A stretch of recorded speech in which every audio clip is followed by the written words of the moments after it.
Welcome back to the Trumpet Daily radio show. I want to start today with an email that came in response to yesterday's program. It says here, the sight of communist mobs defacing statues of Churchill, Lincoln, and Colson just shows that the writing is on the wall for USA and Great Britain.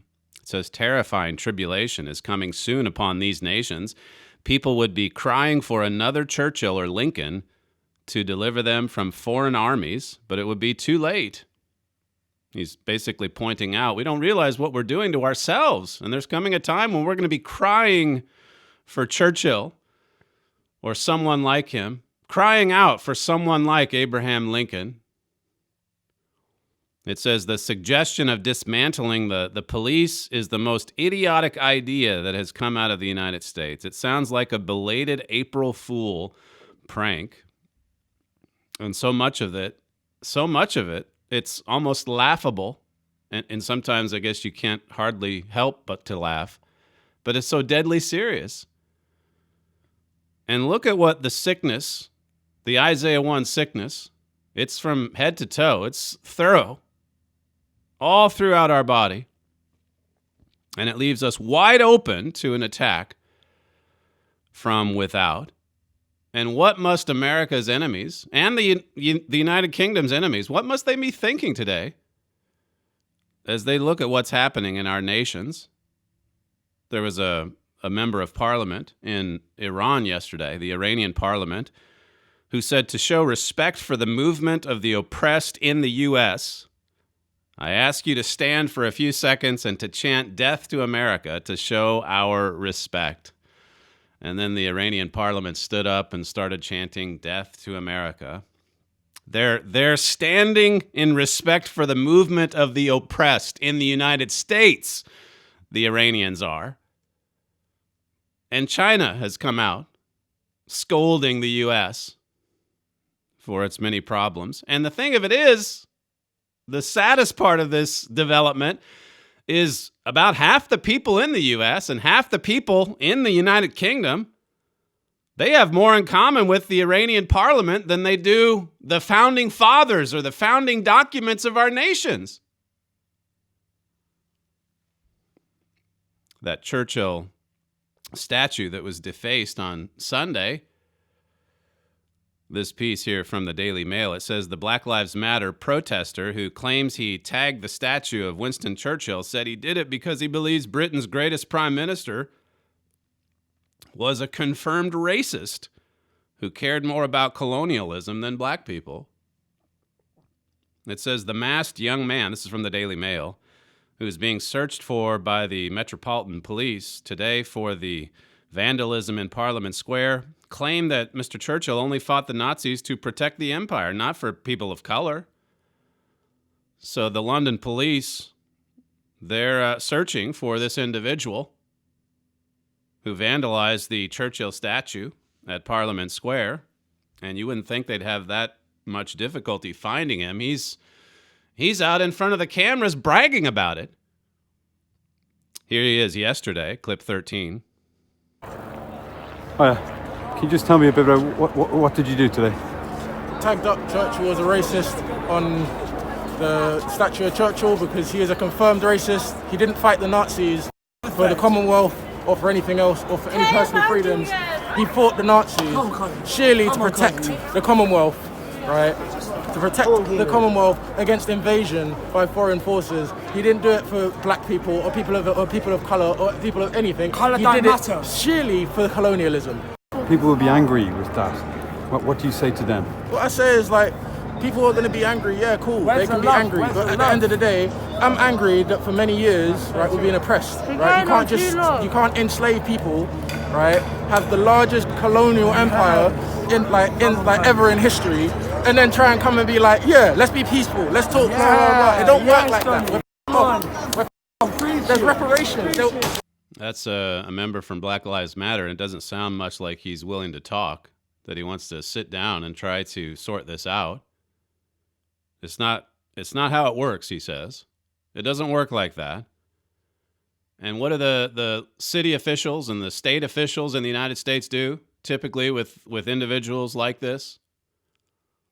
They grovel before them. They bow before them. The London mayor, and this is coming off of a weekend of rioting.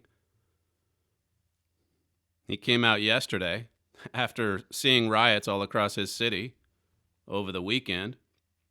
What did he learn? What was the lesson he took away from all of the protests, all of these Black Lives Matter, vandalism, destruction, chasing away the police?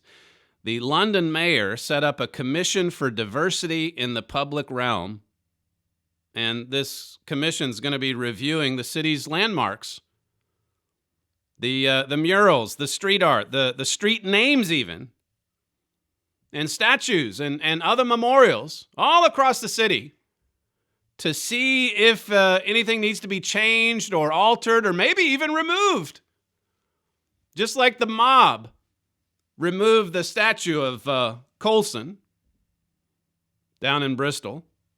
Now you're going to have the city government looking into this, just like the state government in Virginia. It's like I played for you yesterday. Donald Trump was right on top of this back in 2017. He knew where this was leading. So, well, what about Thomas Jefferson? What about George Washington? We'll get to that point soon, I'm sure, in the U.S. This is London Mayor Sadiq Khan yesterday, or I think maybe this morning, talking about this new commission, clip 10. But we've got to recognize that our public realm, statues, squares, street names, don't accurately reflect our values or London in 2020. I'll give you just one example. In 2018, I was really proud with Caroline Credo Perez to unveil the first statue of a woman in Parliament Square. There were 11 statues, all of blokes. And that's just one example of the fact that our public realm, our squares in our city doesn't really reflect the society we live in 2020. And so what the Commission will do is look at diversity in the public realm in relation to the lack of Black people who are on statues or streets named after, our LGBTQ plus community, women, those who are disabled, and try and have a city that better reflects London and the values we have. At least during the COVID-19 crisis, you didn't hear a lot about this nonsense, but now we're back to that. Transgender rights, LGBTQ plus. We've got to have, we've got to have statues of women. If we're going to have statues of men, we've got to have statues of women. If we're going to have statues of all, we've got to have homosexuals represented. What about transgenders? It's got to be fair. It's got to be equal. We got to have justice, right? We're doing this for George. We're reevaluating every statue in the city. All the murals, all the memorials, well, even the street names. They did that in Washington, D.C. They changed one street name to Black Lives Matter, and there was, I don't even know if there was one critic. Of course, they spray painted the Black Lives Matter name on the street ahead of the protest on Saturday. The Daily Mirror here in the UK. Well, let me just play what the mayor said. He was asked if, so what if this commission finds that something needs to be changed or removed? He says here, clip 11. I suspect the recommendations of the commission may well be some of the statues be taken down. For example, some of the slavers for whom there are statues across our city. I suspect the commission may come back and say it's not appropriate to be memorializing, to be celebrating these people. They're not icons. And they may well come back and say our recommendation is to take these statues down. But it's a discussion we should have. And it's really important to bring in diverse voices. That's the far left mayor of London. And who do you suppose is on the commission? I don't know the names, but what do you think their worldview is? Do you think he's got some balance there? Do you think all sides are represented? It's all political. It's all people with the same worldview. Everyone has to conform. Everyone has to get on board with this. No one can stand against it. The Daily Mirror says Mr. Khan's office said London is one of the most diverse cities in the world, but recent Black Lives Matter protests have highlighted that the city's statues, plaques, and street names largely reflect Victorian Britain. We don't want the Victorian era represented. We've got to get diversity in the city. We've got to have all this cultural diversity. This is the day after the weekend of rioting in London. Even Boris Johnson, now he's more from the conservative wing, but this was from his speech yesterday. This is the day after all those violent protests, all that vandalism. This is clip 12. In this country and around the world, his dying words, "I can't breathe," have awakened an anger and a widespread and incontrovertible, undeniable feeling of injustice. A feeling that people from black and minority ethnic groups do face discrimination in education, in employment, in the application of the criminal law. That's him with some pretty wild hair, but he's talking there about George Floyd, obviously. And I don't know, after seeing the city of London trashed and policemen running away, just out of control chaos, some of the images that we showed for you yesterday, you would expect something maybe a little bit stronger. As it is, there he is talking about all of the injustice, the discrimination, even with respect to the application of criminal law, he said there at the end. He went on to say that we're all right to say Black Lives Matter, but then he kind of segued from that into the fight against COVID-19. He's, I guess, more concerned about the spread of the virus if the protests continue, but really not much at all about the lawlessness. He did say that the ones that were carrying out criminal acts would be prosecuted. But you expect more if you're going to maintain a stable and law-abiding society. You can't just let the criminals run through the city and do whatever they want. And yet in city after city after city, that's what we've seen happen. And what has been the result? Well, I'll tell you in just a bit regarding the city of Chicago. But here they are practically worshiping Black Lives Matter. They're drawing lessons from the Black Lives Matter movement. Black Lives Matter is a Marxist revolutionary movement. It was founded back in 2013 after George Zimmerman was acquitted for shooting Trayvon Martin in self-defense. This is an organization that's only been around for 7 years. Black Lives Matter. Today, it's a global activist network that aims to eradicate white supremacy.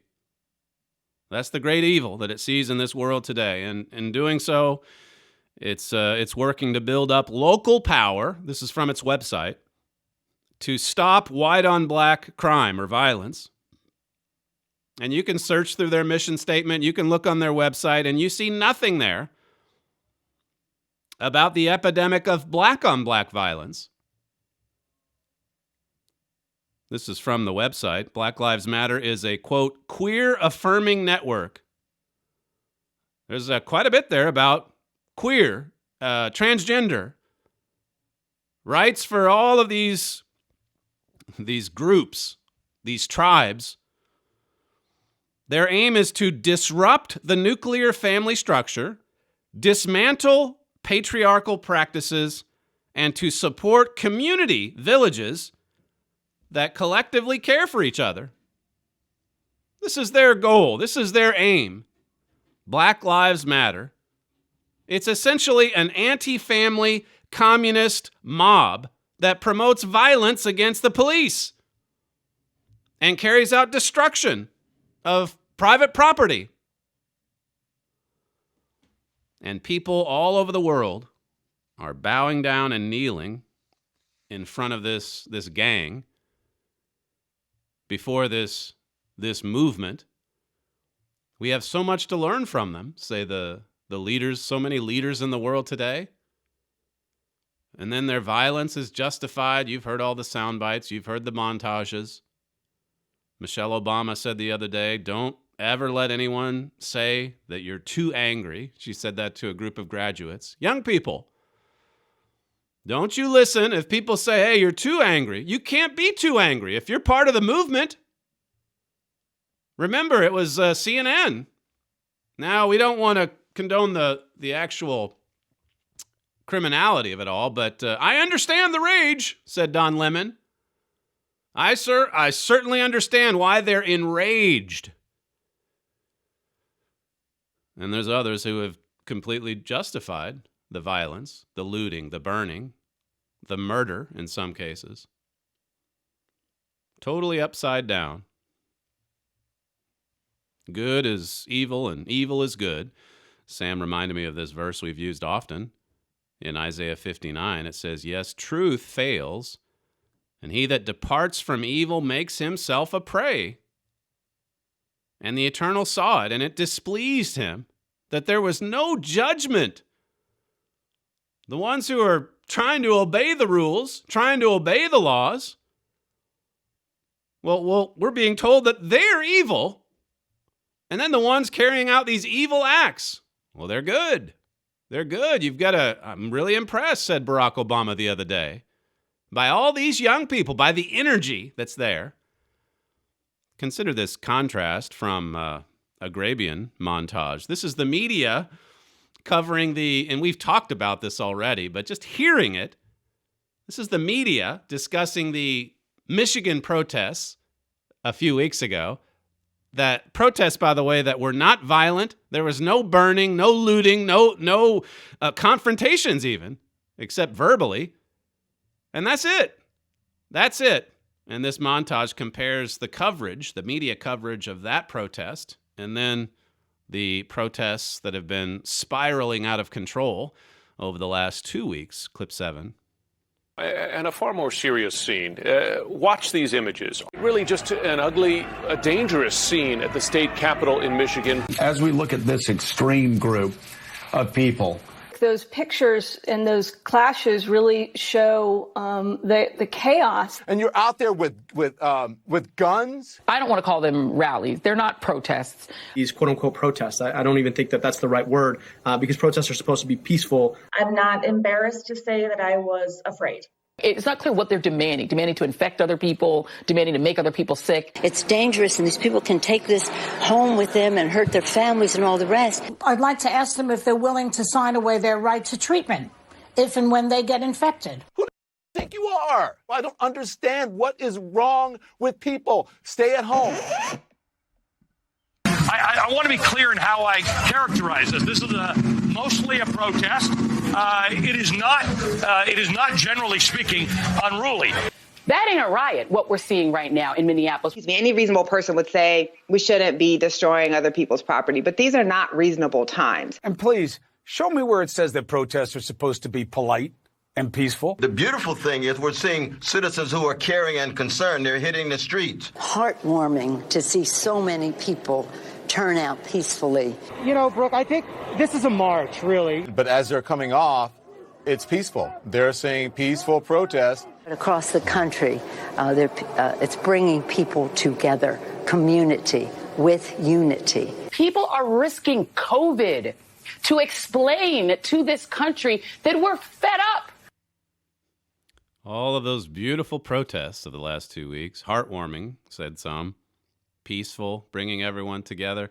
Is this what Black Lives means when they say, we want to dismantle the nuclear family and the patriarchal authority and replace it with collective care? This is a communist ideology, a Marxist ideology through and through. And they're carrying out acts of violence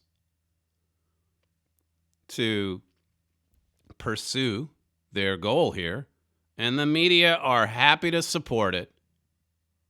And world leaders, certainly local leaders in the United States, President Trump's the lone voice standing against it, standing up for the truth, calling evil evil.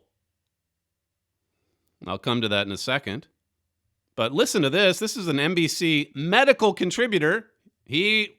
Along with some of his colleagues, he's out, I think, at a Seattle protest, handing out masks so that the protesters, and there was a lot of violence in Seattle, by the way, but these were some of the people, these were the ones, the staunchest advocates of a complete and total lockdown. Stay inside. Don't go outside. But as you'll hear from this clip here, he's all for getting outside and protesting if it means social justice. Again, this comes from NBC, clip 8. We want, as much as anything, for social justice to take the center stage, because poverty, racism, they are actually bigger killers than coronavirus by the statistics. So this is the right thing to do, but to do it safely. So masks all the time. I will say we should all be expected that cases are going to rise. We have a study out of Germany, Nicole, that showed people that went to a carnival, transmission rates have increased almost threefold amongst individuals that went to a carnival in Germany. And so we should expect an increase in cases, and it's going to stress our healthcare system. Doesn't mean that we shouldn't be out there protesting. No, get out there and protest. The cases are going to rise. You're going to spread the disease, but that's okay. Social justice. It trumps social distance. And then he says their poverty and racism are bigger killers than coronavirus. Remember, for months, we were hearing that this was the worst since the Black Plague. It was on a par with the Spanish flu of 1918. And now it's like, well, listen, let's be honest. Racism kills more people than corona. So we got to just hop on board and go along with it. Join them. Listen to them. We can learn so much from them. And don't you dare criticize them, because if you do, you'll be fired. There have been plenty of examples of that over the last week and a half. People tweeting out something as simple and as harmless as all lives matter. He's gone. No longer announcing games for him. Drew Brees is apologizing over and again, and now his wife is in on it. She's got an issue of an apology. She didn't have anything to do with what he said. But there they are saying that, well, we're the problem. Here are the white liberals, I assume they're liberals, saying we are the problem. Listen to, this is the Spurs coach, Greg Popovich. He came out with a video yesterday basically apologizing for, I guess, being white. Here's clip 5. I think I'm just embarrassed as a white person to know that that can happen, to actually watch a lynching. Okay, so, and everyone's in agreement on that it was a tragedy what happened to one individual. And there have been many tragedies since that, brought on by the violence, brought on by the reaction. And they're hardly talked about. But listen to this take on U.S. history coming from this famous coach of the San Antonio Spurs, clip 4. The only reason this nation has made the progress it has is because of the persistence and patience and effort of Black people. The history of our nation from the very beginning, in many ways, was a lie. The only reason the United States has made any progress is because of Black people. What an outrageous thing to say. Ignorant, of course, too, but what an insult. All of those hundreds of thousands of white people shedding their blood during the Civil War, to say nothing of the other wars where we pushed back, where we fought back against the forces of tyranny to preserve the freedoms and the liberties that we all take for granted now, obviously so. And what do we say? How do we thank those ancestors, our forebears?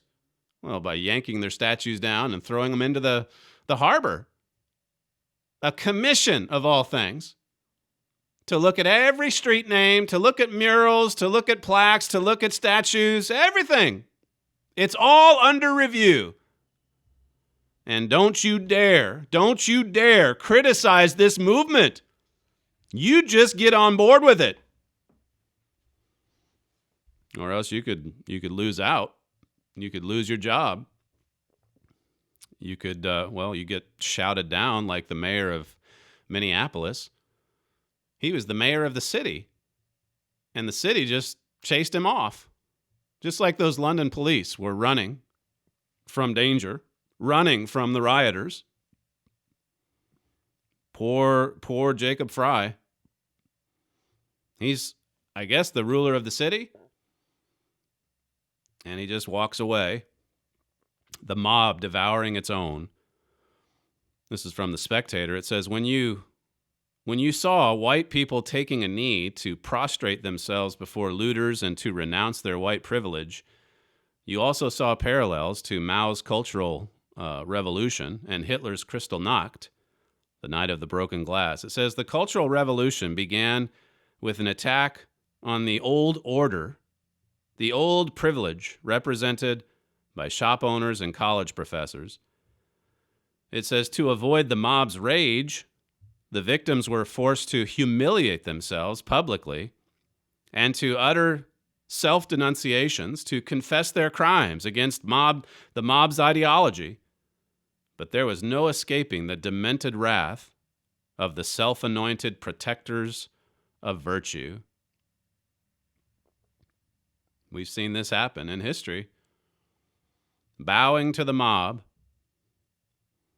One listener from Barbados, he says it's so sad to see what's happening to modern-day Israel that was so fortunate to receive God's blessings. Last week on your program, it was so disappointing looking at the footage to see the police and military taking a knee to those thugs. And today, we also see 95% of spiritual Israel taking the knee to the God of this world. See, that's the spiritual dimension behind this. That's what Satan's looking for. He wants you to surrender and to join his side.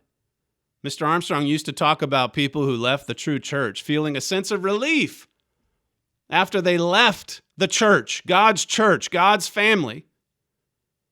And he said that sense of relief was what happens when you surrender to the enemy. You lay down your weapons. You stop fighting. You just join the other side. You join in with the tyrannical mob. It says today's program, when the footage showed the London police running away from the mob and the mayor of Minneapolis apologizing to Black Lives Matter, saying everything the mob wanted to hear, and still they humiliated him when he did not meet their lawless demands by shouting him out of the way. What a disgrace, this listener says. He should do the right thing now and resign because he has disgraced the office. Speaking of that Minneapolis mayor. And then he says finally, where are the strong men of Israel, the Abraham Lincolns, the Winston Churchills, the Theodore Roosevelts, Douglas MacArthurs? Where are they? Well, of course, those men are long gone. And in some cases, their statues are being vandalized and removed. It's Isaiah 3. God says he would take away the strong leaders. He would take them away. How unusual it is for someone to stand up to the mob. Victor Davis Hanson, I played that clip for you last week where he says, look, I think we're just waiting for one brave person to step forward and to say, that's enough. No more. And Donald Trump's about the only one who's proven himself to be able to do it. I love this clip from yesterday, this Georgia state trooper, a black police officer, and he's passing protesters, and they're saying, hey, get on over here and show some respect. Take a knee. Get down on one knee. And here's how he responded, clip 6. I'm supposed to be out of town this weekend with my wife. I took off today, this weekend, but I'm out here to make sure y'all safe. So don't go there with respect, okay? Thank you. I have much respect, but I only kneel for one person. And that's God. God, okay. He only kneels for one person, and that's God. That's who we should be kneeling to. All of us. If we're going to solve the race problem, it's going to take a miracle from God. You listen to that protester in London and what he said about his view of history, or what that basketball coach said. How does this get resolved if it's in the DNA? Well, they think it gets resolved by just simply overturning the system, destroying the system. What do we put in its place? When we get rid of the Minneapolis Police Department, what do we put there? Ilhan Omar said, well, it's something imaginative. Yeah, it's something I don't know exactly what it is, but it's surely going to be good. All that these people are good at is destruction. And when it gets to a point where they don't get what they want, they will even destroy their own. That's tohu and bohu. Who's the author of that? Those are the Hebrew words. You can see it in Genesis. You can see it in the book of Isaiah. The author of destruction, waste, decay, degeneration, all that is the god of this world, Satan the devil. Here's a Minneapolis City Council member. She's on board with the let's get rid of the police. And so she's asked here, well, when you say dismantle, I think that makes quite a few people a little bit nervous. And listen to how she responds. Clip 1. Do you understand that the word dismantle or police free also makes some people nervous? For instance, what if in the middle of the night my home is broken into? Who do I call? Yes, I hear that loud and clear from a lot of my neighbors. And I know, and myself too, and I know that comes from a place of privilege, because for those of us for whom the system is working, I think we need to step back and imagine what it would feel like to already live in that reality, where calling the police may mean more harm is done. So this white woman is saying that to want the whites, or rather the police, to show up if there's a burglary, if someone's breaking into your home, well, that's really driven by white privilege. We're just assuming that the police will come there to help. But what about the black community? Because when the police show up to help there, it's always because they want to harm the black community. They want to target the black community. And they want to, in some cases, murder black men. That's what we're being told. The Chicago Sun-Times had a piece today about what happened a week and a half ago. This was, what was it, May 31st, so the day of Pentecost. That was when all the riots were just kicking in. That was the worst of it at the White House that Sunday night. But this says here, 18 murders in 24 hours inside the most violent day in 60 years in Chicago. That's just taking you back to when they kept records of this. The daily homicide rate. This may have been one of the most violent days in Chicago's history, period. How did it happen? How did it happen?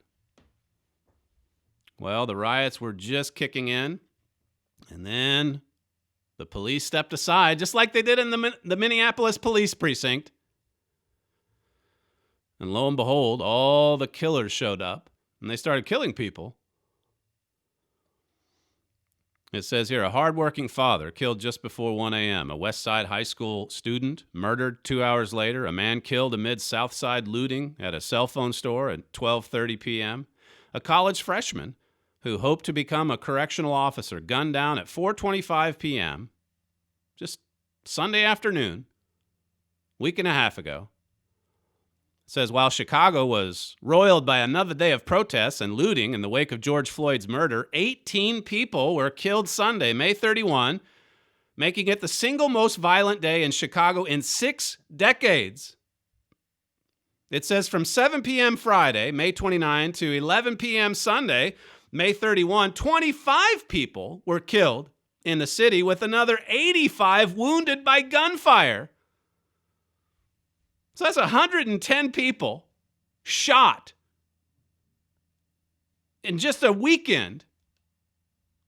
Just a 2-day weekend. The most violent weekend in Chicago's modern history. We've never seen anything like it, said Max Kapustin, a senior research director. I don't even know how to put it into context. It's beyond anything that we've ever seen before. We've just never seen anything like this. They quote from this reverend, Michael Flager. He was a close advisor to Barack Obama back in the Jeremiah Wright days, by the way. He says here, on Saturday, and particularly Sunday, I heard people saying all over, hey, there's no police anywhere. Police ain't doing nothing. That's from someone on the ground in Chicago. When the police basically, here again, another far left city with far left government. Now you step aside, give them space to destroy. And well, the police did that. And what else happened? Well, they destroyed, and they also were killing people. 18 in 24 hours. I sat and watched the store looted for over an hour, he said, and no police came. I got in my car and drove around to some other places getting looted and didn't see the police anywhere. And keep in mind, this is what Minneapolis wants. Not just for 1 day or 2 days out of the year. They want it all the time, every day, every week, every month, all through the year. They want this. Mayor Lori Lightfoot said on May 31 alone, Chicago's 911 emergency center received 65,000 calls for all types of service. That's 50,000 more than on a usual day. 65,000 calls for help. And these Marxist communists, they don't want any police.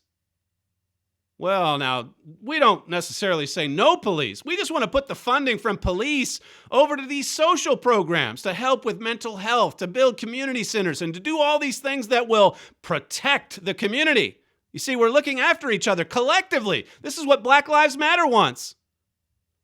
And we're all on board with Black Lives Matter, right? Destroy the family. Destroy the father's role. Turn it on its head. And then we'll just kind of look after each other.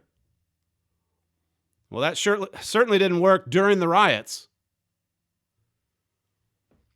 It says most homicide victims in Chicago are young black men, and the suspects are too. So the victims are black, the suspects are black. And then you can add to that 30% of the murderers in the United States are never found. They're never prosecuted. So there's killers out there all over the place.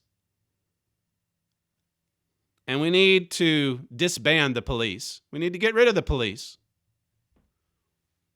to help solve the problem, the epidemic of white on black crime, specifically white policemen on black men. That's the narrative. And they'll never, ever, ever let go of it. And they'll never, ever even consider the real epidemic.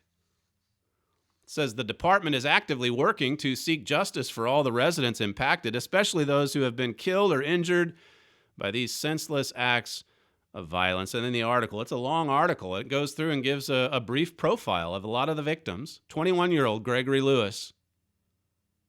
He was just riding in a vehicle, gunned down by someone driving by. One of his old teachers described him as someone who made a positive influence and a leader who for a time served as the vice president of the school's student government. 21 years old. Tayana Lofton.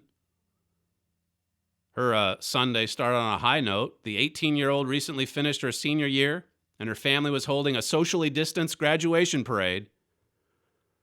She was waiting outside a gas station, I think it was. And again, got shot. And then they called for help. She wasn't killed by the wound or the shot, but they called for help and there was nobody to respond. No police available. Further on, it says, Kapustin of the U of C's crime lab said massive upheavals or protests typically require police departments to divert officers to respond to demonstrations. So that's what they were doing. There were a lot of police on hand to just kind of keep a watchful eye on the rioting, I guess, to make sure it didn't turn into too bad of a riot. It can't be too violent, I guess. It says you have to sort of ask yourself, how are you going to get to a place where you have a police department that people respect and that has earned the trust of the community, but it's still actually effective at reducing gun violence? That's quoting from someone in the article. Yeah, how did we get to that point where the community actually respects the police and we reduce gun violence? And the answer coming from liberalism today, the modern progressive movement, the answer coming from these communist infiltrators is to remove the police, defund and disband. Says John Tiggs, 32. He was outside walking to go pay his bill, his family said, when shots were fired inside the store amid widespread looting on the south side. See, these are the looting casualties that we don't hear much about on CNN because, again, all you're supposed to think about is George Floyd, and this is what George would have wanted. We've got to do justice for George.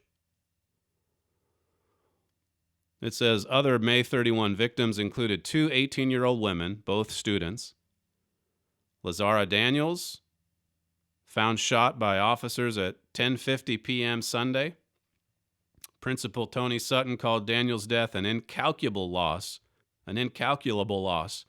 for her family, and one that will pain those who loved Lazara for a long time. Someone wrote on Facebook following her death, "I can't even cry anymore. I just get mad." So that's the news out of Chicago. That's what was going on while so many others were involved in the burning and looting. The burning and looting that the media said it's necessary and it's not really violent. It's not really violent.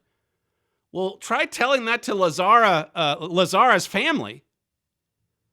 18 years old. And one of her friends, I can't even cry anymore. I just get mad.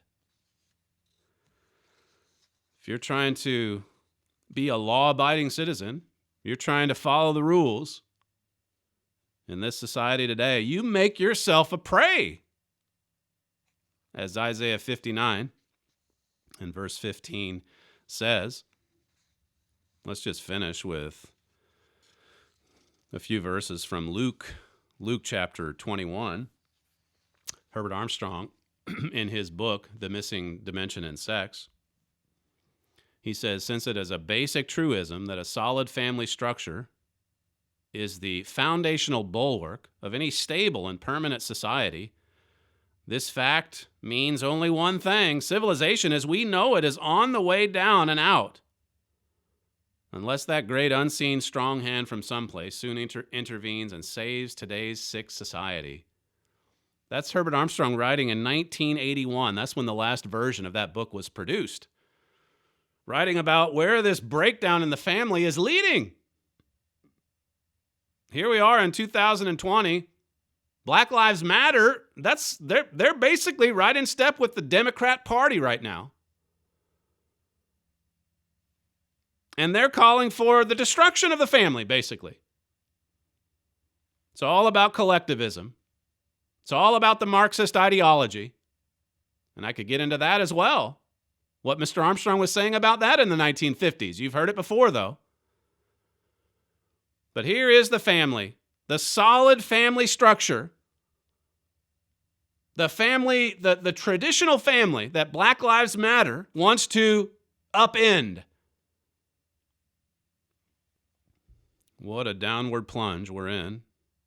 Mr. Armstrong said in his previous work to The Missing Dimension, this is in the New Morality book, he said that this downward moral plunge is rapidly becoming a greater threat to humanity than the hydrogen bomb. Now, there's another statement. We've pointed this out before, but there's another statement that when you read it the first time, let's say in the 1960s, it would have been easy to just say, well, okay, I understand that it's a threat, but a greater threat than the hydrogen bomb? Well, we're beginning to see just how dangerous it is. A society without fathers, a society without leaders, a society without someone who's willing to stand against this.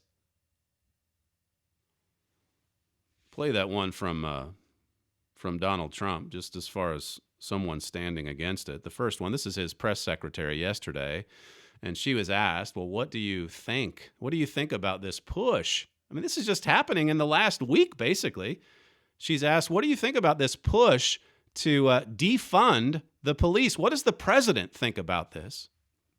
The president is appalled by the defund the police movement. The fact that you have sitting congresswomen wanting to defund the police, notably Rashida Tlaib, notably Biden advisor AOC Alexandria Ocasio-Cortez, a former Clinton and Eric Holder spokesperson Brian Fallon, wanting to defund our police across this country, it is extraordinary. And when you think the left has gone far, and they couldn't possibly go farther, because we all remember the defund ICE movement. They want to defund immigration and custom enforcement, and now they want to defund the police. This is extraordinary. This is rolling back the protective layers that protect Americans in their homes and in their places of business. He's appalled by it, and it's remarkable to hear this coming from today's Democrat Party. As for solutions, he's talking through a number of proposals, no announcements on that, but he definitely, as he's noted, recognizes the horrid injustice done to George Floyd and is taking a look at various proposals. That's the president's secretary saying that he's appalled by this discussion, that it's even in the discussion, that it's even up for discussion right now. It passed through the Minneapolis City Council. I think 9 out of 12 voted for it. So there's a chance that the this is a huge city in the United States, could be without a police department, as in the days of Noah. So many of these prophecies are just leaping off the pages of your Bible. What was Noah's society noted for? Read Genesis 6. We went through it last week. Violence, corruption, man's heart meditating on evil continually. Here in Luke 21, verse 22 says, "For these be the days of vengeance, that all things which are written may be fulfilled." These are the days of vengeance. And you're seeing it. You see the spirit of it in Black Lives Matter. They're not seeking equality. They're seeking revenge. They don't want justice. They want to overturn the system and start with something new and different. Mob rule. Tyranny. Verse 24, it says, "And they shall fall by the edge of the sword, and shall be led away captive into all nations. And Jerusalem shall be trodden down of the Gentiles, until the times of the Gentiles be fulfilled." See, it's got to be fulfilled. We're living in the times of the Gentiles. There are no, as you heard earlier, MacArthur's and Churchill's and Roosevelt's. Not today. There is a watchman. There's a watchman work. The alarm is being sounded, but that's coming from God's church. You're not seeing it in the national leadership. Now, God certainly has been involved in the Jeroboam end, the temporary resurgence, but it's just temporary, sadly. It's just temporary. And even in the temporary moment, look at the fight, the constant struggle. I was just looking through clips today. There was a commentator that said, if he contests the election, and we heard this 4 years ago, and of course it was the radical left that ended up contesting it. They wouldn't accept it. They still haven't accepted the results of 2016. But here is this commentator saying, well, what if President Trump loses and it's somehow contested and he doesn't leave the White House? Here again, Trump is the problem. And this commentator, I forget the channel, he's on cable news. He's saying that what you saw at Lafayette Square Why, that was just like a trial run. That's what passes for commentary today. Open threats that if we don't win back the White House, we will burn your city down. We're not even halfway through the year 2020. What's the end of the year montage going to look like? Joel Hilliker was reminding me yesterday of a program we did. You need to hunt for this footage, Sam. This program we did in late February, early March, where I was just talking about all that had happened so far in 2020. And this was before COVID-19 and the lockdown and the cities burning with fire.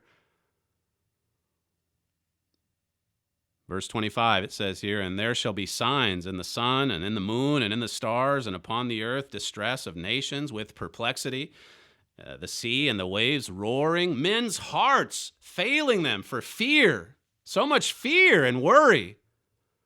"And for looking after those things which are coming on the earth, for the powers of the heavens shall be shaken." We're staring at a time of unprecedented suffering to come upon this world, to come upon our nations.